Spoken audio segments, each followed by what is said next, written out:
The HOA president accused me unjustly, and my life turned into a nightmare. The cameras revealed a shocking truth no one could have imagined, a story of perseverance, justice, and redemption that transformed an entire community.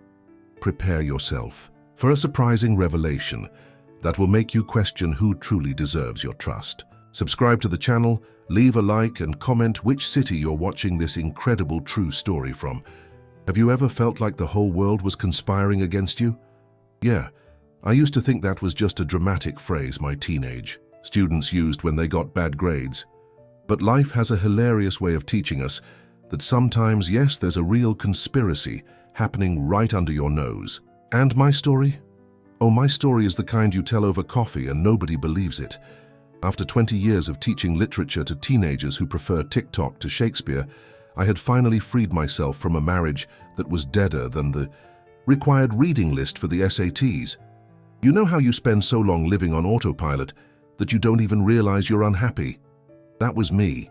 At 45, a respected teacher, I decided it was time to turn the page. And believe me, I understand. Literary metaphors. I chose Aspen Falls, Colorado for my fresh start. That mountain climate, the little houses with European architecture, the crisp air that makes you want a cup of hot chocolate even in the summer. A quiet place to regain my sanity, I thought, as naive as a fairy tale character about to meet the big bad wolf. Except in my case, the wolf wore a pearl necklace and had impeccably dyed brown hair. The Pine Ridge Estates seemed perfect. Emphasis on seemed because nothing is ever what it seems. That's the first lesson I teach in my literary analysis classes. The condo complex had that picture postcard look, you know.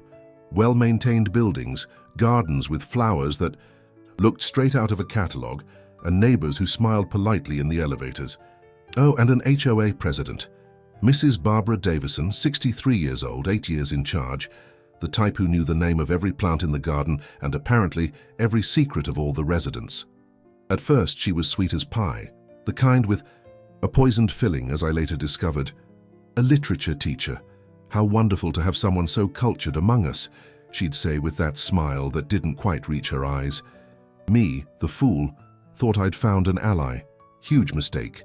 On the scale of naivety, I was right up there with the heroines of Gothic novels who walk into haunted castles thinking everything will turn out fine. It was in the 3rd month after I moved that all hell broke loose. One autumn morning, ironically the season of falling, I was surprised by a summons to an urgent extraordinary meeting. I was still adjusting to the routine of making coffee for just one person, so I thought, must be something about the HOA fees. Little did I know I was the main topic of that gathering. The community room was packed.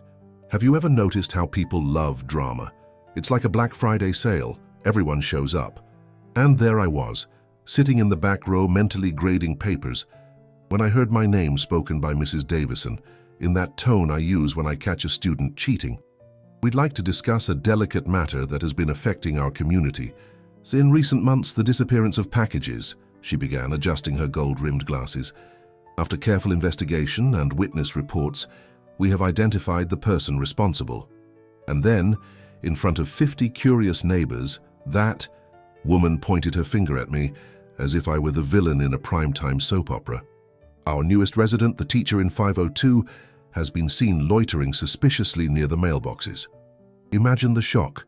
Me, the person who returns incorrect change at the grocery store, being accused of stealing other people's packages. In that moment, I felt heat rising up my neck. And mind you, I'm already in perimenopause, so it wasn't just embarrassment.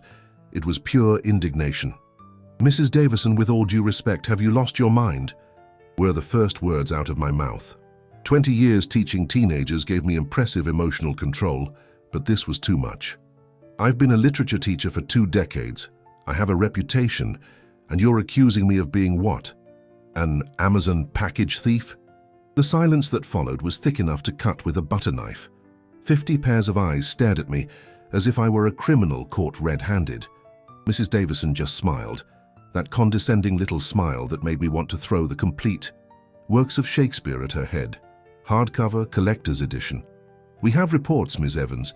Several residents saw you hanging around the lobby at unusual hours, and curiously, since your arrival, packages started disappearing. Simple math. Math was never my strong suit. I'm a humanities person, for God's sake. But even I knew that equation was wrong. And the proof? Security cameras? Anything concrete besides hallway gossip? I asked, feeling my inner teacher who doesn't accept work without cited sources emerge. We are protecting the residents' privacy, she replied, as if she were the supreme guardian of ethics. But we have reliable witnesses. I left that meeting feeling like I'd been slapped. No, worse, like I'd been slapped in front of the entire class on the first day of school. Have you ever been through that? That feeling of injustice that sticks in your stomach like old gum under a school desk. The following days were a nightmare. Suddenly, everyone avoided me as if I had the plague. In the elevator, neighbors stared intently at the floor numbers, as if the secret to immortality was displayed there. In common areas, conversations stopped when I approached. Even the doorman, George, who used to make a point of telling me about his grandkids' adventures, now just waved from afar, as if I might steal his stories too. But the worst, oh the worst, was when the gossip reached the school where I taught. Aspen Falls might look like a quaint mountain town, but the speed of rumors is thoroughly American, faster than fiber optic internet. Suddenly parents were requesting transfers out of my class. Fellow teachers gave me sideways glances in the teacher's lounge, and even the principal, who had been my friend since college, called me in for a chat about institutional values. That night, alone in my apartment still full of unpacked moving boxes, I cried like I hadn't cried since the divorce. Not because of what they were saying about me, I'm past the age of caring about every stray opinion, but because of the absurd injustice of it all.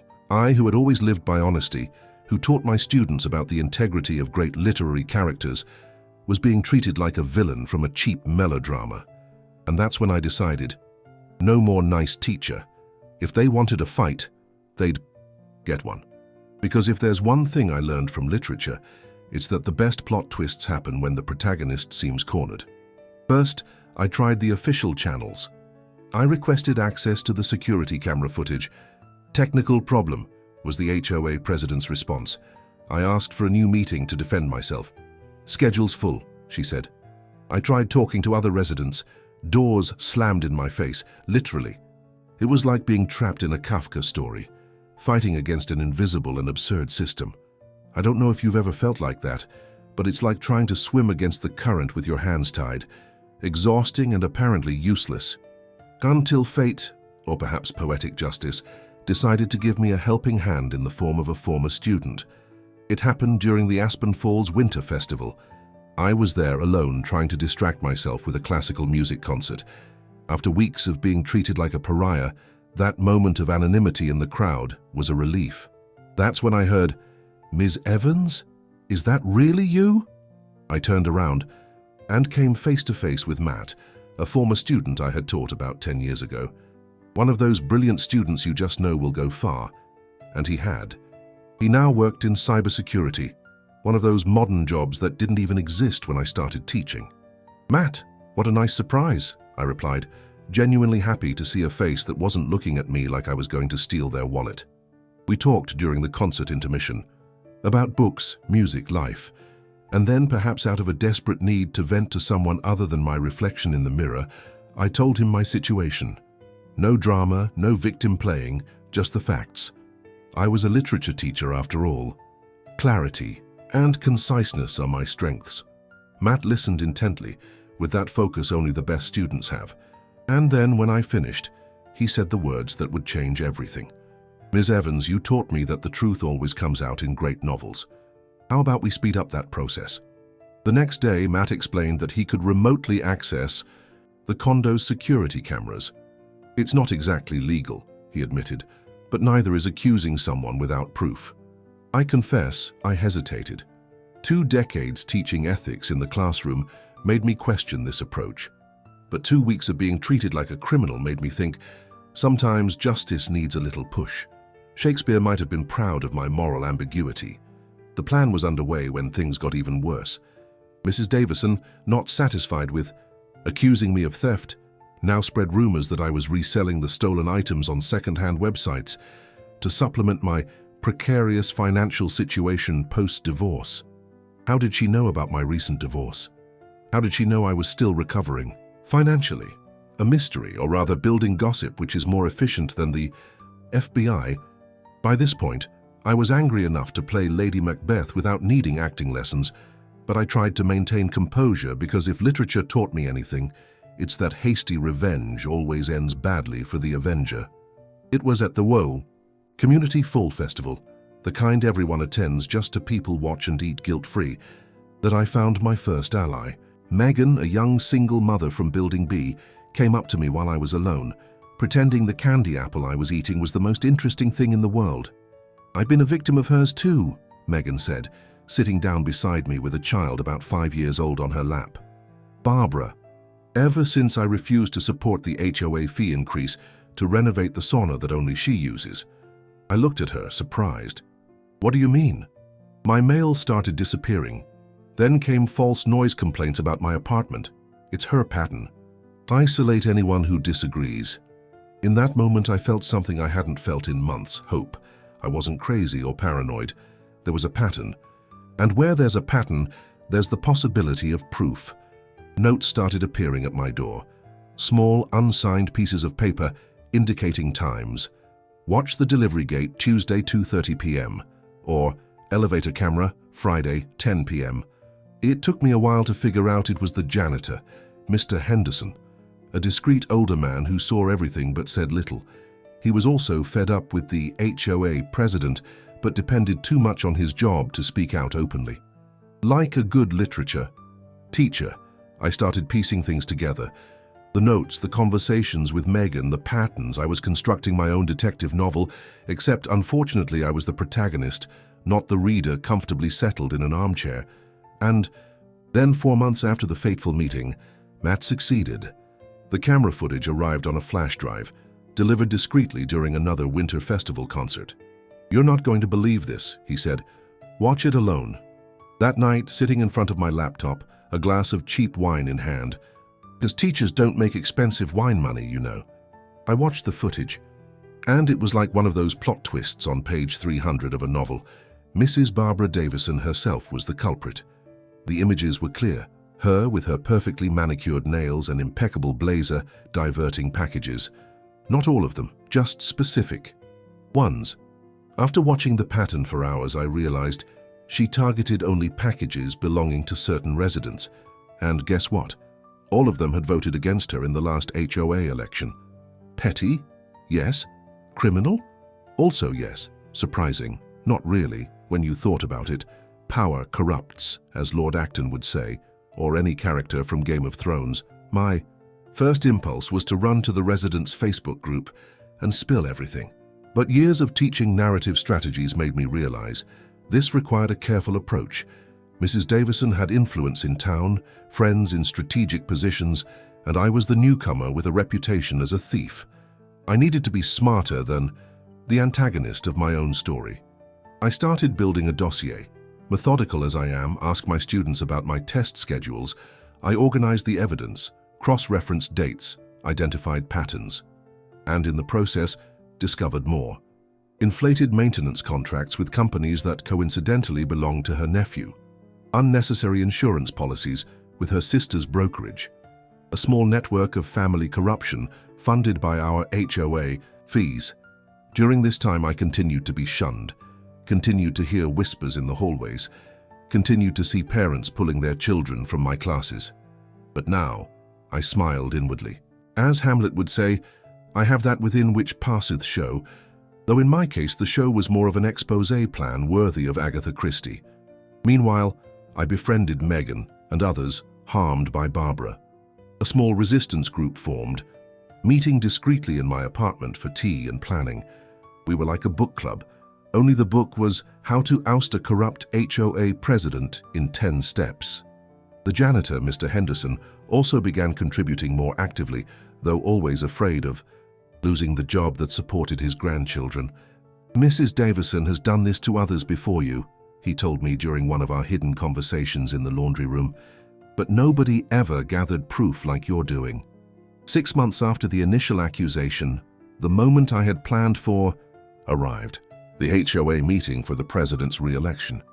The community room was decorated for Christmas, because in Aspen Falls Christmas starts in November and only ends in March, and every chair was occupied. Mrs. Davison, confident as ever, presided over the meeting in her tweed suit that looked straight out of a 90s catalogue. "Before we begin the voting," she announced, "I'd like to highlight some achievements of my term." That's when I raised my hand. "Excuse me, Mrs. Davison, I believe everyone here would like to see a short video before voting."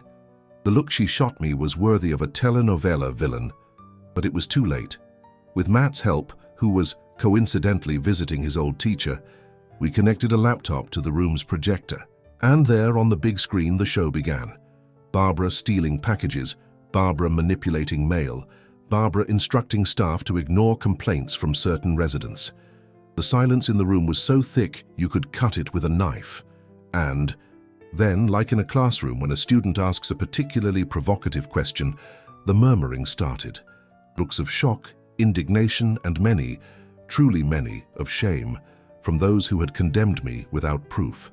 "This is an invasion of privacy," yelled Barbara, her face as red as the ornaments on the artificial Christmas tree beside her. "These images were obtained illegally." "Just like your neighbor's packages were obtained illegally by you," I replied, with the calm of someone who just explained the ending of a complex novel to a class of skeptical teenagers. And then something unexpected happened. Barbara, cornered, did what many villains do when trapped. She confessed. But not in a repentant way. No, she confessed with pride.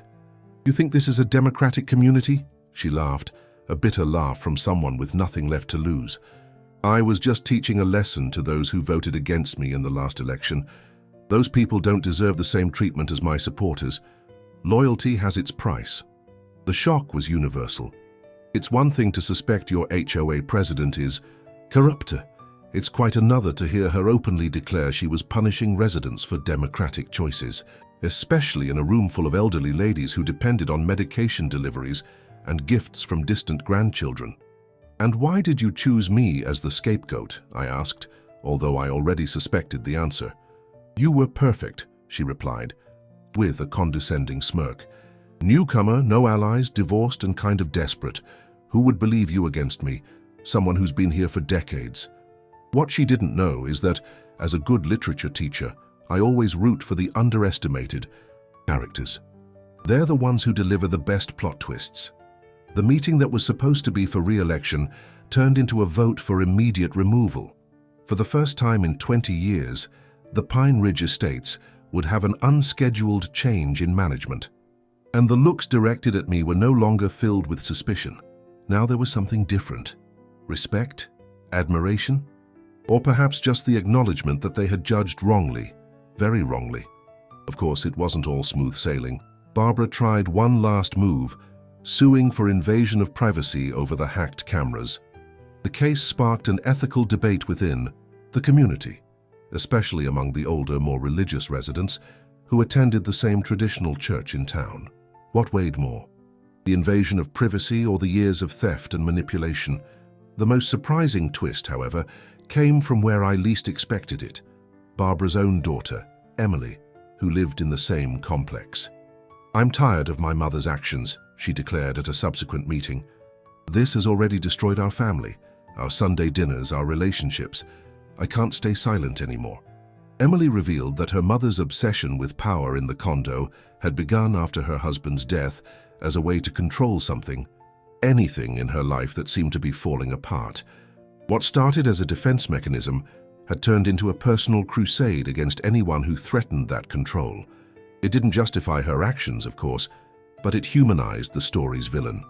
And if years of teaching literature taught me anything, it's that the best antagonists are those we can, in some way, understand. In the following months, a formal investigation conducted by the HOA board confirmed everything. The package diversions, the inflated contracts, the personal vendettas. Barbara was officially removed, and to my surprise and initial reluctance, I was asked to temporarily take over the position. "I don't want to be HOA president," I protested. "I'm a literature teacher. I can barely organize my own bookshelf, let alone a condo complex." "That's exactly why you're perfect," argued Megan. "You don't want the power. You just want justice. So 9 months after being publicly humiliated, as a package thief, I was implementing a transparent delivery tracking system in the condo. Ironic, perhaps. Poetic, certainly. It wasn't easy, I must admit. The more traditional residents, especially the seniors who made up more than half the condo's population, resisted change. They wanted things the way they always were, even if the way they always were meant opportunities for abuses of power. In my day, we trusted each other without needing cameras and apps, complained Mrs. Peterson, an 80-year-old woman who had lived there since the building opened. In your day, Mrs. Peterson, you didn't order from DoorDash, I replied with a smile. And slowly, even the most resistant residents adapted. The 10th month brought a surprise. During the condo's anniversary celebration, one of those parties where everyone goes for free cake and to find out who's having an affair with whom, Barbara reappeared. Thinner, without her usual authoritarian posture, she asked to speak. I'm in treatment, she announced to the silent room. Therapy, twice a week. I found out I have a control issue, and I want to apologize, especially to Ms. Evans, whom I used as a scapegoat. It was a strange moment. As a teacher, I always taught the importance of forgiveness and redemption in literature. How many times had I analyzed the transformation of characters like Ebenezer Scrooge or Jean Valjean with my students? But in real life, forgiveness is more complicated than on the pages of a book. I accept your apology, I replied after a moment of reflection. But I think you owe bigger apologies to the seniors who went without medication, to the children who didn't receive birthday gifts, to everyone you directly harmed. She nodded, her eyes downcast, very different from the arrogant woman I met at the beginning of this story. And I realized something important. I didn't have to like her to accept her apology. Life isn't a novel where everyone ends up friends. In the final chapter. At the end of my first year at the Pine Ridge Estates, while hosting a small reception in my apartment, now finally decorated and free of moving boxes, I realized how much everything had changed. The neighbors who once avoided me now brought potluck dishes and stories to share. The students who had been transferred out of my classes were returning one by one after their parents heard about the case of the dishonest HOA president and the wronged teacher, which apparently had become a local anecdote. Even the school, which had previously questioned my values, now used my story as an example of integrity in ethics classes. Ironic? Yes. Satisfying? Immensely. Sitting on my balcony, looking at the pine, trees that give the condo its name, and feeling the cold mountain air, I reflected on everything that had happened. The divorce that brought me here now seemed like a distant detail, like an opening chapter necessary for the plot's development. Wow. Meetings, once dreaded events, transformed into productive community gatherings.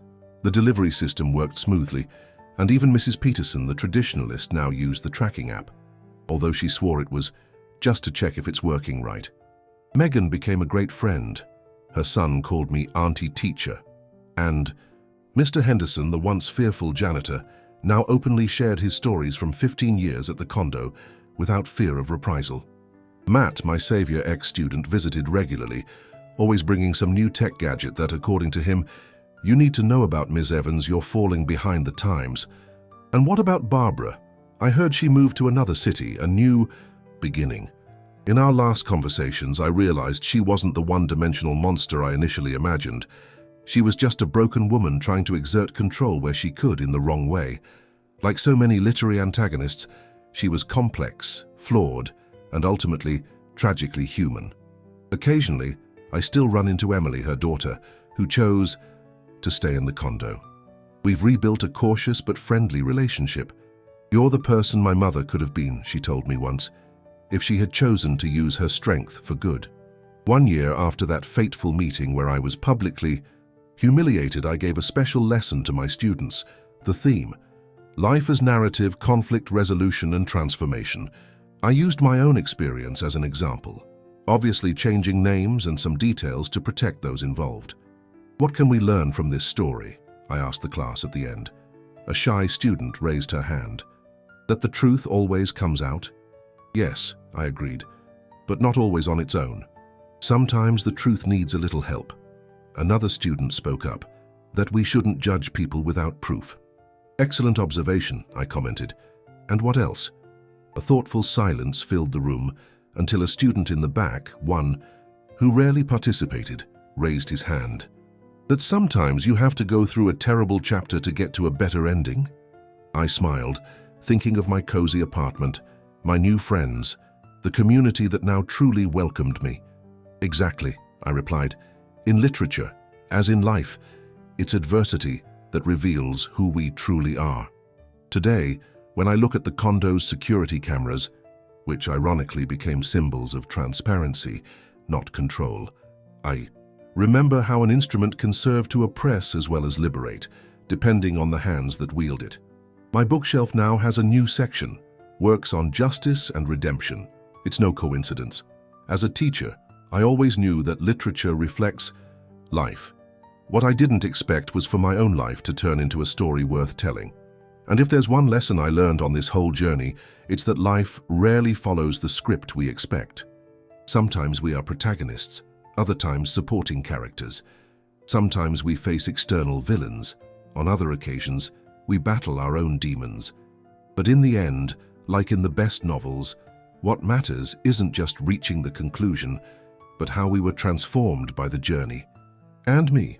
Well, I went from victim to heroine of my own story. And if that isn't an ending worthy of literature, then I don't know what is. Oh, and that apartment at the Pine Ridge Estates? It's still my home. Except now, when I receive packages, I always make sure to thank the delivery person personally. After all, you never know when a simple package might trigger an entire saga. And the saga, my friends, continues. Because life, like good literature, never really ends. We just turn the page to a new chapter.